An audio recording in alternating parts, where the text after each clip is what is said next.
بلال اعجاز صاحب ہوں یا جڑ والے کے PPC سے ہمارے عمیر وسیع صاحب ہوں یا ہمارے ایک اور ممبر ہیں فراز صاحب، تو یہ ساری جتنے بھی سیٹیں ہیں اس میں پاس ہونے کے بعد، حلف لینے کے بعد، اسپیکر، ڈپٹی اسپیکر اور صدر مملکت کے انتخاب میں ووٹ ڈالنے کے بعد پھر ان کو جو ہے اس کے بعد ری سیٹ کیا گیا ہے ری کاؤنٹنگ میں. بلکہ میں تو آپ کو ایک بڑی عجیب بات ہمیں بھی سن کے بڑا عجیب لگا کہ گوجرانوالے سے جو بلال اعجاز صاحب ہمارے جیتے ہیں کہ 10,000 کے قریب ان کا لیڈ تھی، اور جب ان کی ری کاؤنٹنگ کرائی گئی ہے تو 10,000 کے قریب ان کو ووٹ ریجیکٹ کرائے گئے ہیں.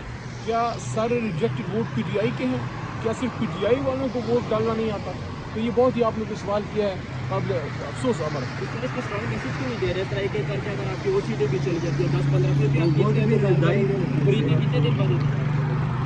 دیکھیں، احتجاج کی کال پورے ملک میں کیا لانگ مارچ کرنا ہے، دھرنا دینا ہے، اس کا فیصلہ اخیر جو عمران خان صاحب خود کریں گے یا کور کمیٹی اس پہ فیصلہ کرے گی. لیکن یہ کہنا کہ تحریک انصاف نے صدا بلند نہیں کی، اپنی آواز نہیں بلند کی، عدالتوں میں بھی جا رہے ہیں، ٹرائیبونلز میں بھی جا رہے ہیں، اور پارلیمان میں بھی آپ نے دیکھا، مرکز میں بھی، قومی اسمبلی میں بھی ہمارے ممبران نے اپنی آواز اٹھائی اور بھرپور اٹھائی، اور پنجاب اسمبلی میں بھی آپ نے دیکھا کہ پنجاب اسمبلی میں بھی میں سمجھتا ہوں، اپریشیٹ کرتا ہوں جس طریقے سے وہاں ہمارے ممبران نے اب اپنا مضبوط سٹینس لیا.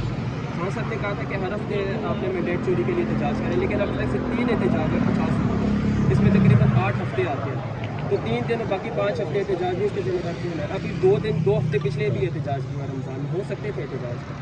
کور کمیٹی خان صاحب کی ڈائریکشن کے مطابق جو ہے وہ فیصلہ صادر کرتی ہے. پنجاب میں فاروق بلاک کے حوالے سے میرے سامنے کوئی فارم بلاک نہیں ہے، ہو سکتا ہے کہ انفارمیشن کی غلطی ہو. شیر عبد المروت صاحب جو ہمارے مین اہم ممبر ہیں، مشکل وقت میں پارٹی کے ساتھ کھڑے ہیں، لیکن وہاں پہ ہمارے جو صدر ہیں پنجاب کے حماد حضرت صاحب نے اس بات کی وضاحت کر دی ہے، کوئی کنفیوژن نہیں ہے، انشاءاللہ کوئی فارم بلاک پنجاب میں نہیں ہے.